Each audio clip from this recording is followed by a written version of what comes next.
20 লক্ষ টাকা ইনভেস্ট করে 5 লক্ষ টাকা ধরা। আমি টাইগার মুরগি উড়াইছিলাম,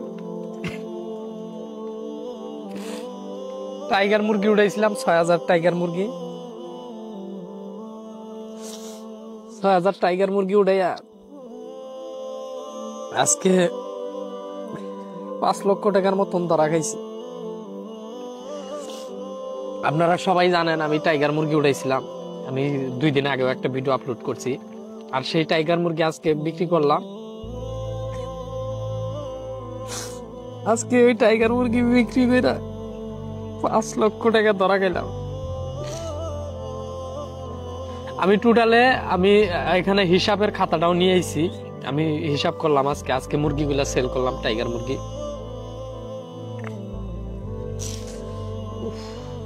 মানে আমি কি বলবো, আমি হিসাবের ইয়াটাও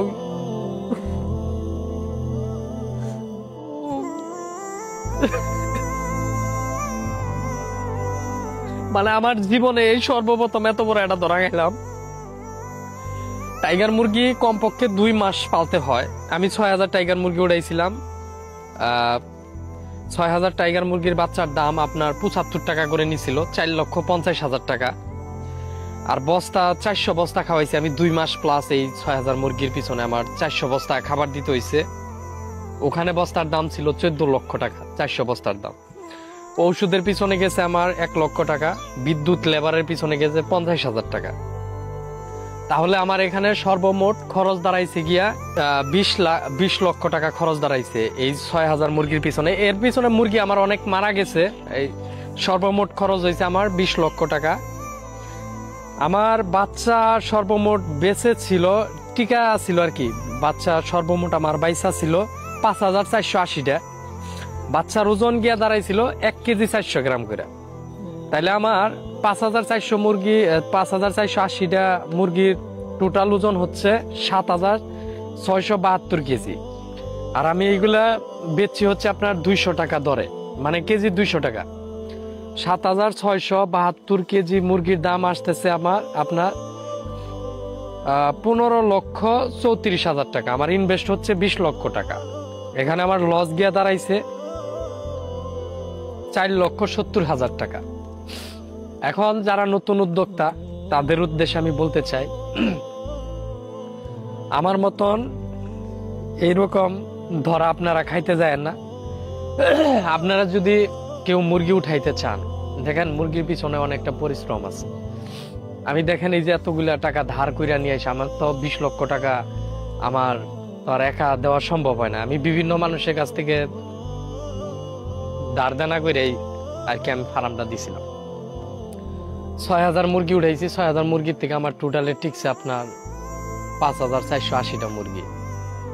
এখন দেখেন এখানে নিজের পরিশ্রম আছে, লেবার খরচ আছে, ওষুধপত্রের খরচ আছে। যারা মুরগির ফার্ম দেয় তাদের আত্মাটা শুধু এইরকম ধাপ পারে, মানে কখন স্টক করে, কখন মারা যায়।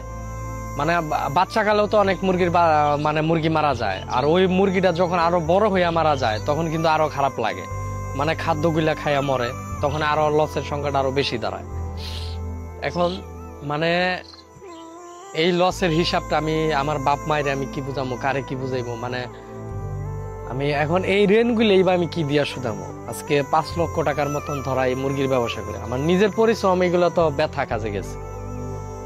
আমি যে ধরা খাইছি, আমি যদি আসলে ধরাটা খাইছি মূলত এই মুরগির বাচ্চার মুরগির যে বাজার ডাউন খাওয়াতে আমি আসলে মূলত ধরাটা খাইছি। আমি যদি 250 টাকা দরে বিক্রি করতে পারতাম তাহলে হয়তো লসের মুখটা আমার দেখতে হইতো না, কিছু হইলেও লাভটা আমি পাইতাম। কিন্তু আসলে কপাল খারাপ, আমি লাভটা পাই নাই। আর আমি নিজেও আমি সেই দিনও বলছি যে আমি কানে ধরে তবা বললাম, আমার এই মুরগি আর ব্যবসা করতাম না। সবাই আমার জন্য দোয়া করবেন, আমি যেন এই লসটা পোষাইয়া উঠতে পারি। আল্লাহ জানি আমার ধৈর্য ধারণ দেয়, যে কখনো যেন মন খারাপ না হয়। আল্লাহ তাআলা যেটা করে ভালোর জন্যই করে। এখন কি করবো? আর বাপ মায়ের ওতে আমি কোনো কিছু কইতে পারবো না, কারণ আমার বাপ মা আমার নিষেধ করছিল। এত পরিশ্রম, একটা মুরগি 1 কেজি 1.5 কেজি করতে গেলে, 1 কেজি 400 গ্রাম করতে গেলে 2 মাস প্লাস মুরগি পালতে হয়। এখন এত কষ্ট কইরা রাইতের ঘুম হারাম কইরা মুরগি পাইলা আমার 5 লক্ষ টাকার মুখ দেখতে লসের মুখ দেখতে হইল। আমার যদি 20-50 হাজার টাকা লাভ আসতো আমি বুঝাইতে পারতাম, আমার আত্মাটারে বুঝাইতে পারতাম, মনটারে বুঝাইতে পারতাম। আর তারপরে এখন কি করবো, আল্লাহ তাআলা যেটা করে ভালোর জন্যই করে। আপনারা সবাই ভালো থাকবেন। আসলে এই কথা বলার মতন আমার কোনো মুড নাই।